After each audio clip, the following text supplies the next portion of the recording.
오늘 보실 말씀 신약성경 314쪽 에베소서 4장 17절부터 24절까지 말씀 제가 읽겠습니다. 그러므로 내가 이것을 말하며 주 안에서 증언하노니 이제부터 너희는 이방인이 그 마음에 허망한 것을 행한 같이 행하지 말라. 그들의 총명이 어두워지고 그들 가운데 있는 무지함과 그들의 마음이 굳어짐으로 말미암아 하나님의 생명에서 떠나 있도다. 그들이 감각 없는 자가 되어 자신을 방탕에 방임하여 모든 더러운 것을 욕심으로 행하되 오직 너희는 그리스도를 그같이 배우지 아니하였느니라. 진리가 예수 안에 있는 것 같이 너희가 참으로 그에게서 듣고 또한 그 안에서 가르침을 받았을진대 너희는 유혹의 욕심을 따라 썩어져가는 구습을 따르는 옛사람을 버리고 오직 너희의 심령이 새롭게 되어 하나님을 따라 의와 진리의 거룩함으로 지으심을 받은 새 사람을 입으라.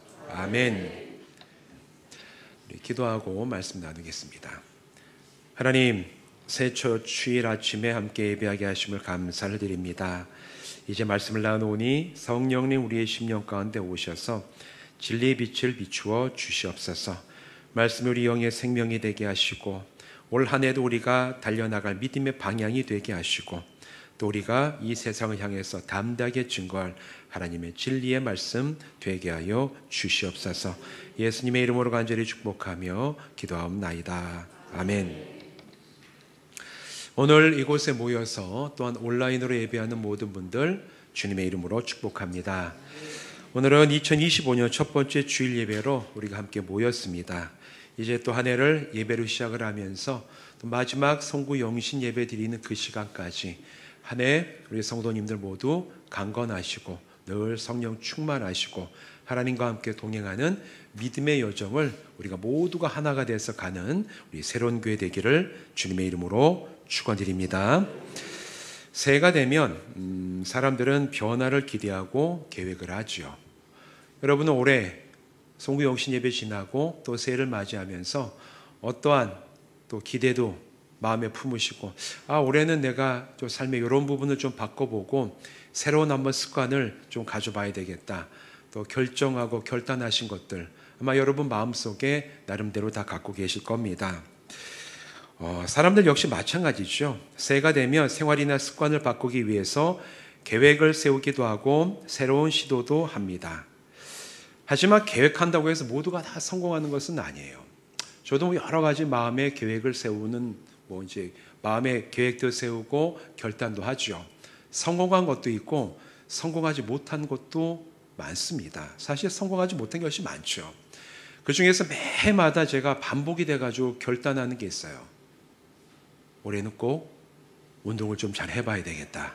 이제 여러분 보시면 저 처음 보시면 분들 목사님 운동 잘하실 것 같다고 오래 지내보면 알아요. 우리 목사님은 영 운동의 젬병이구나. 이제 이걸 알게 되는데 저도 처음 왔을 때 이제 목회자들 사이에서 뭐 족구도 하고 대회 같은 거 하면 처음에 저를 불러요. 목사님 꼭 와야 된다고 한번 해요. 절대로 안 부릅니다. 그다음부터 이제 뭐 볼링을 하러 가도 그래요. 같이 가자 그래서 갔는데 한번 가고 나면 그 다음부터는 우리 팀으로 오란 얘기를 안 합니다. 이제 이게 운동에 소질이 없고 즐겁지가 않아요. 제가 운동하는 게. 그래가지고 늘 마음으로는 새해가 되면 내가 운동을 좀 해서 건강도 유지하고 좀 해봐야 되겠다. 근데 이게 그렇게 안 됩니다. 안 돼요. 여러분 뭐 저보고 웃으시지만 여러분이나 저나 뭐 다 거기서 거긴 거 알고 있는데 뭐 이것뿐만입니까? 어떤 분들은 뭐 악기도 한번 배워보고 싶고 어떤 분들은 또 이제 새로운 습관을 좀 한번 형성해보고 싶어서 마음먹은 것들도 있고 또 신앙인들은 새해가 되면 항상 우리가 마음먹는 게 있죠. 하나님, 새해는 내가 좀 더 말씀을 가까이 하고 하나님, 새해는 제가 좀 더 기도 좀 많이 하고 하나님, 새해는 제가 주님과 좀 더 가까이 하겠습니다. 그래서 그 결과물들이 나와요. 어디 나옵니까? 창세기 앞부분에 나오지 않습니까? 성경 읽으면 항상 창세기 1, 2, 3장 항상 줄을 치면서 읽어요. 점점 흐지부지 돼요. 그 다음에 되면 또 창세기부터 읽어요. 그래서 항상 창세기는 줄이 쳐져 있습니다. 근데 이제 쭉 가고 출애굽기, 민수기, 신명기 가면 이제 읽기 힘들어집니다. 율법이 나오면. 이게 이제 우리의 신앙의 현실이죠. 모두가 다 계획을 세운다고 성공하는 것은 아니에요. 그런데 성공하는 사람, 뭔가를 이루어내고 변화를 가지고 오는 사람을 보면 특징이 있습니다. 무슨 특징이냐면 절실함이 있는 사람이 그거를 이루어내요. 계획을 한다고 이루어내는 게 아니라 그 계획에 대해서 정말 절실한 마음이 있기 때문에 그 절실한 마음이 있고 간절한 사모함이 있는 사람은 그 세운 계획들, 또 습관들, 자기가 마음먹은 것들을 이루어내는 경우들이 굉장히 많이 있어요. 저는 운동에 소질도 없고 좋아하지도 않지만 제가 언제 되면 절실하게 운동을 하게 될 때가 있죠. 만약에 제 몸이 건강이 안 좋아지고 어디가 아픈 곳이 있는데 병원에 갔더니만 의사 선생님이 이거 운동해야지만 낫는다. 그러면 불을 켜고 눈에 불을 켜고 아마 운동을 할 거예요. 왜? 절실하기 때문에 그래요. 변화는 절실함에서 옵니다. 우리가 사람들이 보통 변화되길 원할 때 사람들은 흔히 변화되거나 바꿔야 되는 현상 자체를 붙들고 씨름을 해요. 그런 경우들이 많이 있죠. 이제 교회 안 나오시는 분 중에서는 담배를 피우시는 분들은 내가 금연을 해야 되겠다. 금연하는 것만 붙들고, 아니면 내가 어떤 습관, 아니면 어디에 중독이 돼 있는 것, 그것만 붙들고 그냥 씨름을 하는데, 여러분, 그러나 사람이 진짜 변화를 이루기 위해서는 내가 변화되고자 하는 어떤 외적의 현상을 붙드는 것도 중요하지만 더 중요한 것은 자기 내면이 먼저 바뀌지 않으면 외적인 변화까지 나가기가 굉장히 힘듭니다. 내 마음속에 절실함이 있다는 것은 내 마음이 먼저 바뀌었다라는 얘기예요. 내 마음의 절실함, 그 필요성을 깊이 느끼지 않으면 그냥 적당히 해서 그냥 내가 변화를 이루겠지, 그런 식으로 내 일상에 있어서의 현상, 어떤 특징들을 붙잡고 씨름하면 여러분, 우리 그것을 충분히 내가 원하는 만큼 변화를 이뤄내기가 힘들어요. 오늘 우리가 읽은 이 본문 말씀에 22절의 말씀도 정확히 여기에 대해서 얘기를 하죠. 너희는 유혹의 욕심을 따라 썩어져가는 구습을 따르는 옛사람을 벗어버리고, 이렇게 얘기를 합니다. 그리스도인들도 종종 구습, 여기서는 구습은 옛날의 습관을 얘기를 하죠. 즉 예전의 습관들과 싸우면서 씨름을 하면서 바꾸려고 해요. 그것이 특히나 유혹의 욕심을 따라하는 구습, 이런 게 나에게 있다면 나도 이것이 잘못된 것인 줄 알기 때문에 종종 바꾸려고 노력을 많이 해요. 하지만 그런 구습을 버리는데 실패하는 경우들이 많이 있습니다. 근데 오늘 우리가 이 말씀을 자세히 보면 22절은 이렇게 얘기를 하죠. 썩어져가는 구습을 싸워라. 너희가 그 구습을 싸워 이겨라. 그것을 버려라. 이렇게 얘기하지 않아요. 뭐라고 얘기하냐면 썩어져가는 구습을 따르는 옛사람을 버려라. 옛사람을 버리라고 얘기합니다. 구습, 나의 어떤 옛날에 잘못된 행실, 습관, 태도, 이걸 갖고 직접 그걸 갖고 씨름을 하고 그걸 버리고 그걸 바꾸려고 노력하는 것도 중요하지만 성경은 거기에 대해서 바꾸고 그거를 버리라고 얘기하기 전에 먼저 변화돼야 될 게 있다라고 얘기를 하는데 그것이 옛사람이라는 거예요. 그 옛날의 구습을 따라가려고 내 마음에서 그걸 막 좋아하고 따라가려고 하고 거기에 마음을 두는 옛사람을 버려라. 그래야지만 구습도 바꿀 수가 있는 겁니다. 그러면 오늘 이 본문이 말하는 옛사람은 무엇일까? 본문에서 말하는 옛사람은 예수 그리스도의 십자가 구속의 은혜를 힘입어서 변화되기 이전의 나의 인격, 내 마음을 차지하고 있었던 세계관, 그리고 내가 뭔가를 선택할 때 기준이 되는 옛날의 가치체계 등등을 포괄적으로 가리키는 용어가 바로 옛사람이에요. 옛사람은 그런 겁니다. 옛날에 내가 예수 믿기 전에 내가 정말 좋아하던 것들을 따라가게끔 만들었던 내 마음속에 있는 가치체계, 내 마음에 있었던 인격, 내 마음에 자리 잡았던 어떤 선택의 문제들을 결정하는 선택의 이 우선순위, 이런 것들이 우리의 옛사람의 이 모습이 되기 때문에 그리스도인들아, 너희가 옛사람, 바로 그것을 버리지 않으면 구습을 바꿀 수가 없다라고 지금 성경은 분명히 얘기를 하고 있습니다. 구습도 문제지만 구습을 좋아하고 그것에 마음을 두며 따르게 하는 내면의 옛사람이 사실은 사람에게 있어서 더 크고 심각한 문제가 되는 거예요. 옛사람이야말로 나에게 있어서 여러 가지 내가 생각하기에 뭔가 바꿔야 되고 버려야 되고 때로는 하지 말아야 될 그것들을 행하게 만드는 나의 이 죄성에 물들었던 옛 모습이 진짜 우리의 인격에 있어서 내 삶에 있어서 모든 문제의 근원이 된다는 거예요. 그렇기 때문에 성도들은 자기 안에 죄인의 속성을 그대로 가지고 있는 옛사람이 나에게 있어서 여전히 살아있는가, 여기에 대해서 예리하고 정직하게 살펴봐야 됩니다. 그 옛사람을 상대하고 이것을 내가 버림없이 단지 현상으로 드러나는 구습, 정말 나에게 있어서 옛날에 어떤 습관 이런 것들만 버리려고 그거 갖고 씨름해서는 이걸 버리면 또 다른 걸 내가 붙잡게 돼요. 또 이걸 버리면 또 다른 게 내 눈에 들어와요. 왜? 그 좋아하는 것을 이걸 막으면 저게 더 좋아하는 마음이 가고 이걸 또 막으면 또 다른 것에 내 마음이 가게 되는 현상이 일어나는 이유는 그 사람의 심령 가운데 예수 믿기 전에 죄성이 물들어 있었던 옛사람을 버리지 못하고 잘라내지 못했기 때문이에요. 그래서 바울은 에베소 교회 성도들에게 구습을 따르는 옛사람을 벗어버리라고 명령을 합니다. 이 명령은 사실 굉장히 강력한 명령이에요. 이 명령을 들었던 에베소 성도들은 그 당시 에베소에서 발견할 수 있었던 악한 구습들 이런 것들의 영향을 받고 사실 예전에 그들이 예수 믿기 전에 이 고대 에베소 도시에서 일어났었던 여러 가지 현상들을 그들도 따라 살아가던 사람들이었어요. 그렇기 때문에 바울은 에베소 교회 성도들에게 경계시키면서 옛사람을 버리라고 얘기를 하는 겁니다. 그 당시에 그 에베소는 어떤 일이 있었냐 하면 에베소는 로마 제국에서 세 번째로 큰 도시였습니다.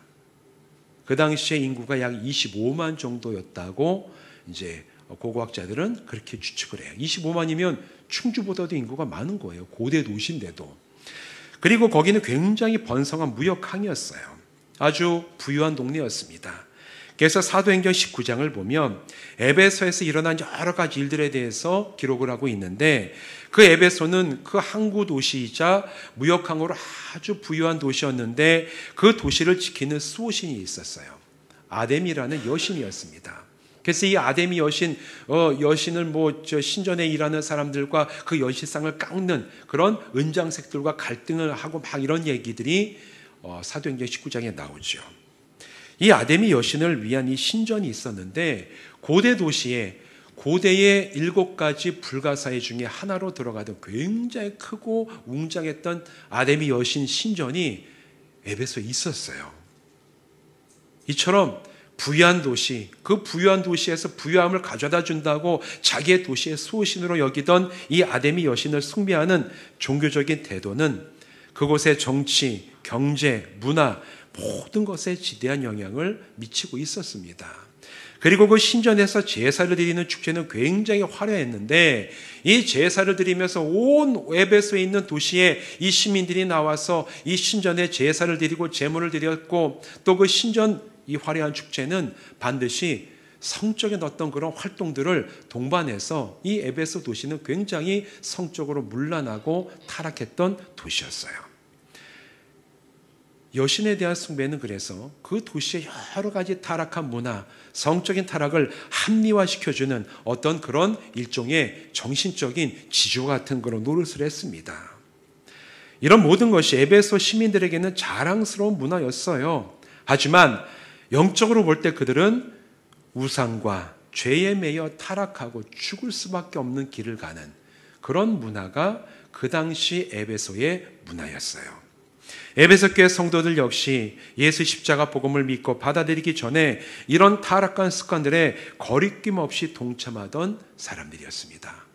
에베소 교회는 유대인들도 있었지만 이제 이 두란노 서원을 통해서 많은 사람들이 복음을 들은 다음에 이 에베소 교회는 이방인, 헬라 사람과 그리스 사람도 많이 들어와서 이제 교회를 이루고 있었는데 유대인들은 물론 이제 그런 데 참여하지 않죠. 그러나 이 에베소 교회 나중에 예수 믿고 들어왔던 그리스 사람, 헬라 사람, 이 이방인들은 예수 믿기 전에 이런 에베소 이 도시에 찬란했던 문화 그리고 이 타락한 문화를 거리낌 없이 참여하고 그것들이 자기들의 자랑이 되는 것이라고 생각하고 살아가던 사람들이었다는 거예요.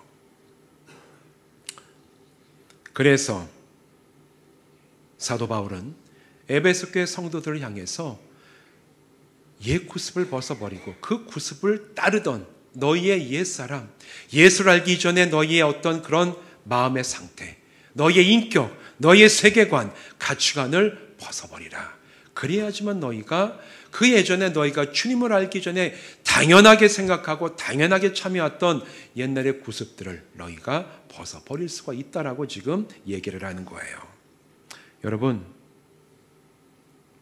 우리 시대라고 크게 다르지 않습니다.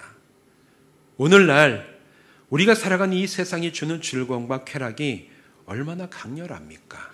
또 문화는 얼마나 화려하고 자극적이며 우리가 누리는 기술은 얼마나 발달해 있습니까? 우리도 똑같이 이 시대를 살아가고 있지만 이 에베소서에 나오는 이 명령들은 에베소 교회 성도들에게만 주어지는 게 아니라 오늘 21세기를 살아가는 현대 그리스도인들 똑같이 이 말씀이 우리들에게도 주어지는 줄로 믿습니다. 왜냐하면 우리가 정말 옛사람이 나 안에 살아있는지를 분별하지 못하고 내가 거기에 대해서 예리하게 정말 하나님 앞에서 옛사람을 벗어버리지 못한 채 그냥 뒤섞여 있는 상태로 살아간다면 우리가 그리스도인이라고 얘기하지만 내가 선택하고 살아가는 것이 세상의 즐거움, 세상에 타락된 것, 세상에서 하나님 없이도 내가 잘 살 수 있을 거라고 말하는 온갖 문화와 사상들을 분별 없이 받아들이고 그것을 따라 살아갈 수밖에 없다는 것을 우리는 분명히 인정해야 돼요. 우리는 스스로 그것을 이겨낼 만큼의 힘과 능력이 있는 사람들이 아니에요. 복음의 능력이 아니면 우리는 옛사람을 벗어버릴 수가 없습니다. 먼저는 내가 주님을 알고 예수 믿기 이전에 나는 어떤 존재였는지, 내 삶의 어떤 무엇이 나를 지배하고 나를 이끌어가고 있었는지를 온전하게 스스로가 살펴봐야 됩니다. 오늘날 참 얼마나 이제 이런 문화들이 우리에게 주는 자극과 즐거움이 넘쳐납니까? 이런 것들을 즐기다가 살아가다 보면 어느 순간 여가 생활과 중독 상태의 경계를 왔다 갔다 할 때가 있지요. 특히 오늘날 여러분 우리는 사실 사람 없이도 잘 살 수 있어요. 뭐만 있으면 잘 살 수 있습니까? 역시 구시대군요. 이제 물론 돈이죠. 돈 있어야죠. 이제 돈인데 요즘 청년들한테 얘기하면 그렇게 얘기 안 해요. 아이들한테 뭐 있으면 우린 늘 즐겁게 살 수 있죠. 스마트폰만 있으면 돼요. 스마트폰만 있으면 사람 없어도 돼요. 친구 없어도 돼요. 부모 없어도 돼요. 하루 종일 요것만 넘기고 있으면 얼마나 시간이 잘 가는지 모릅니다. 여러분 잠자기 전에 혹시 스마트폰 마귀가 역사해가지고 이걸 유튜브로 한번 올리기 시작하면 1시간 훅 가요. 잠자는 시간 1시간. 그거 한번 보기 시작하면 끝도 없습니다. 온갖 걸 다 누릴 수 있어요. 영화, 음악, 사람과 대화하는 것도 만나면 얘기 안 해요. 요즘에 아이들 이제 저희 집에 있는 아이들이 이렇게 태우고 다니다 보면 친구끼리 얘기를 잘 안 해요. 근데 뭐 어떻게 얘기하냐 아세요? 옆에 앉아서도 말로 얘기 안 해요. 이게 메시지로 뭐하니 니네 그러면 대화하는 거래. 자기들에게 대화. 요즘에 아이들이 그래요. 입에 거미줄이 칠 것 같아 보면 말을 안 해. 그런데 이제 그냥 스마트폰만 있으면 즐겁게 살 수 있는 얼마나 즐거운 게 많은지 몰라요. 그런데 즐김을 누리며 사는 것과 중독이 지금 경계가 왔다 갔다 합니다. 나는 아니라고 생각하는데 이 중독 테스트 해보면 청년, 어린이들 중독이 진짜 반 이상이 나와요. 내가 모르는 거예요. 중독이 되어 있는 상태인지도. 지금 그런 시대를 우리가 살아가고 있습니다. 최고로 발전된 시대의 최악의 도덕적 타락으로 사람들은 고통을 받고 있어요. 이런 시대의 흐름에 휩쓸린 그리스도인들을 보는 것도 어렵지 않아요. 왜 사람은 이렇게 타락할 수밖에 없을까? 타락한 세상의 현실에 휩쓸릴 수밖에 없는 가장 근본적인 이유를 오늘 성경 18절은 이야기를 합니다. 우리 18절 말씀 같이 한번 읽어보실까요? 시작. 그들의 총명이 어두워지고 그들 가운데 있는 무지함과 그들의 마음이 굳어짐으로 말미암아 하나님의 생명에서 떠나 있도다. 아멘. 18절이 바로 그 이유를 얘기하는데 18절에서 가장 중요한 것은 그들의 마음이 굳어짐으로. 마음이 굳어졌기 때문에 이 모든 현상이 일어나는 거예요. 마음이 뭐에 굳어지냐? 하나님을 향하는 것에 굳어져서 하나님을 향하지 않고 세상을 향하고 하나님을 대적하는 마음이 굳어졌기 때문에 이 모든 일들이 다 줄줄이 사탕처럼 연결되어 일어나는 현상 속에 지금 있다라는 거예요. 강팍하고 굳어진 마음이 강팍하고 굳어진 그 마음 때문에 사실은 오늘 우리가 이 살아온 모든 여러 가지 문제, 이 문화의 타락을 우리가 목격하게 됩니다. 그러면 하나님을 거부하고 하나님으로부터 멀어진 마음이 굳어졌기 때문에 하나님의 생명에서 분리되어 버리고 생명이 없는 세상의 것들로 하나님을 대신해서 섬기기 시작을 하죠.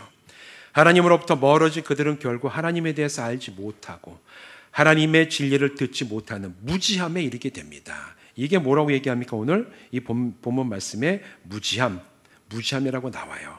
그리고 사람이 무지하게 되면 하나님에 대해서 알지 못했기 때문에 그들은 영적인 총명함을 상실합니다. 이 얘기 뭐냐 하면 하나님이 주신 세상을 하나님이 아니라 우상처럼 섬기게 되고 하나님이 주신 복과 은혜를 자기들의 탐욕과 쾌락을 추구하는 데 써버리는 게 영적인 총명함을 잃어버린 사람의 상태예요. 결국 그들은 하나님께로부터만 오는 영원한 은혜와 사랑을 잃어버린 채 목적도 없이 허망한 것, 세상에 썩어질 것들이 전부인 줄 알고 그것만 따라 이리저리 방황하면서 살아가는 모습이 오늘 21세기 현대의 모든 사람들의 모습 아닙니까? 이것이 옛사람을 벗지 못한 상태입니다. 그런 사람의 삶은 세상에서 대단해 보일 수 있어요. 그러나 결국에는 사망과 지옥으로 끝나버리는 인생으로 마치게 될 겁니다. 이게 성경이 말하는 마음이 굳어진 사람, 옛사람을 벗지 못한 사람의 상태이자 미래의 결과입니다. 이 상태에서 일어나서 옛사람을 벗어버리는 첫 시작은 하나님을 향하여 나의 심령을 여는 거예요. 강팍하고 굳어진 마음이 아니라 겸손하고 부드러운 마음으로 하나님의 은혜를 사모하는 겁니다. 하나님, 제가 하나님이 필요합니다. 저는 마음이 연약하고 저는 능력이 없고 저는 죄로 가득한 삶을 살아왔던 자이기 때문에 저는 하나님이 필요합니다. 하나님의 은혜가 필요합니다. 십자가의 구속의 은혜가 아니면 저는 이 삶을 바꿀 수가 없습니다. 이런 마음의 고백을 가지고 하나님 앞에 나가서 엎드리고 내 마음을 하나님께 여는 것이 우리가 옛사람을 벗어버리는 바로 첫 번째 시작이에요. 그리고 썩어져가는 구습 따르기를 그치고 변화되기 위하여 내 안에 옛사람이 제거되어야 됨을 절실하게 인정하고 주님의 도우심을 구해야 됩니다. 그렇게 구하는 자에게 하나님은 응답하세요. 그 사람의 마음이 절실하기 때문에 하나님께서는 그 절실한 마음으로 하나님 앞에 마음을 열고 구하는 사람에게 반드시 응답하시는 하나님이신 줄로 믿습니다. 열왕기서 22장을 보면 남유다의 왕 요시아가 왕위에 올라서 성전을 수리하던 중에 하나님의 율법책을 발견을 합니다. 그리고 제사장으로 하여 그것을 읽게 하다가 그 말씀을 듣다가 이스라엘이 하나님 앞에서 심각하게 범죄하고 타락했음을 알게 되었을 때 이 왕 요시아가 하나님 앞에 엎드려서 처절하게 회개하며 간구하는 그런 그 장면이 쭉 나와요.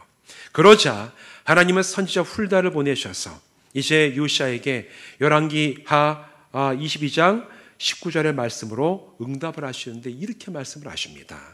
내가 이곳과 그 주문에게 대하여 빈터가 되고 저주가 되리라 한 말을 내가 듣고 마음이 부드러워져서 여호와 앞 곧 내 앞에서 겸비하여 옷을 찢고 통곡하였으므로 나도 내 말을 들었노라. 여호와의 말씀이니라. 하나님께서 왜 말씀 들으셨다고요? 그 하나님의 말씀을 듣고 마음을 부드럽게 하고 절실한 마음을 가지고 하나님 앞에 엎드려서 하나님의 도우심을 간구하고 하나님의 필요함을 간구했던 그 왕의 부드러운 마음을 보시고 하나님께서 응답하신다는 얘기예요. 오늘 이 말씀은 우리들에게도 똑같이 적용이 됩니다. 하나님은 부드러운 마음으로 은혜를 구하는 자에게 응답하십니다. 그리고 하나님의 응답을 사모하는 자는 하나님께서 오늘 나에게 주신 진리와 하나님에 대한 지식을 더 깊이 알아감으로 영적인 무지에서 벗어나야 돼요. 그러기 위해서 우리가 말씀을 묵상하고 매일같이 성경을 듣는 겁니다. 하나님을 알지 못하고 성경을 통해서 하나님을 알지 못하고 성경이 증거한 하나님을 내가 익숙하지 않으면 우리가 어떻게 영적인 무잠에서 벗어날 수가 있겠습니까? 성경을 읽는 이유는 바로 거기 있어요. 하나님, 나의 마음을 부드럽게 하고 주님을 향하여 나의 마음을 엽니다. 응답하시는 주님을 제가 사모하며 주님을 더 깊이 알아갈 때, 주여 오늘 내가 이 말씀을 들을 때, 오늘 이 말씀을 묵상할 때 하나님이 어떤 분이신지를 저에게 계시하시고 알려주시옵소서. 제가 그 하나님을 붙잡고 따라가겠습니다. 이걸 하기 위해 매일같이 성경을 읽는 겁니다. 그리고 눈에 보이는 것이 전부가 아니라 영원한 가치와 목표가 있음을 확신하면서 내 삶과 세상을 새롭게 보게 될 때 그 사람은 옛사람을 벗어버리고 그리고 옛사람이 따르던 구습을 벗어버리고 하나님 앞에 새로운 사람으로 새 삶을 시작하게 될 줄로 믿습니다. 하나님 나라와 그 영광이 나의 새로운 삶의 최종적인 목표가 되게 해야 돼요. 그럴 때 우리의 삶은 오늘 내 눈앞에 있는 것 때문에 살아가는 게 아니라 앞에서 이미 나에게 다가오고 있는 그 약속된 하나님의 나라와 영원한 삶과 그 영광이 나에게 소망이 돼서 오늘을 그 영광을 따라 살아갈 수 있는 정말 새로운 삶의 주인이 될 줄로 믿습니다. 사랑하는 성도 여러분, 새해는 여러분에게 이런 놀라운 변화가 일어나기를 주님의 이름으로 축원드립니다. 옛 구습을 따르던 옛사람을 벗어버려야 돼요. 단순히 생활습관 몇 가지를 고치고 끝나는 것이 아니라 예수님을 통하여 살아계신 하나님과 더욱 친밀함을 누리며 주님을 더 깊이 알아가며 하나님 나라의 영원한 가치와 목표를 온전히 붙잡고 나의 속사람과 겉사람이 모두가 새로워진 놀라운 삶을 오늘부터 주님 앞에 서는 그날까지 평생도록 성실하게 살아가는 우리 모든 성도들 되시기를 주님의 이름으로 축원드립니다. 기도하시겠습니다. 하나님, 오늘 우리에게 말씀을 주시고 또 우리가 옛 구습을 따르던 옛사람을 벗어버리고 새 사람이 되어야 될 필요에 대해서 알게 하시니 감사를 드립니다. 새가 되어서 우리가 여러 가지 것들을 변화되기를 기대하고 또 노력을 하지만 그러나 나의 어떤 행동과 겉사람을 변화시키려고 씨름하다 보면 실패로 끝날 때가 참 많이 있었습니다. 하지만 올해는 우리가 정말 나의 이 옛사람을 벗어버리고 하나님 앞에 온전하게 새로운 사람으로 변화되어 나의 속사람도 변화되고 겉사람도 새로워져서 정말 하나님이 원하시는 온전한 믿음의 길을 주님과 함께 평생 동행하며 나가는 놀라운 변화의 시작이 되는 한 해가 되게 하여 주시옵소서. 그것을 위해서 우리의 마음을 부드럽게 하나님께 열게 하시고 하나님을 알아가기에 힘써 우리가 애쓰게 하여 주시옵시고 그렇게 알아간 하나님을 더 친밀하게 만나고 동행해 나가는 영적인 부지런함도 우리들에게 있게 하여 주시옵소서. 예수님의 이름으로 간절히 축복하며 기도하옵나이다. 아멘.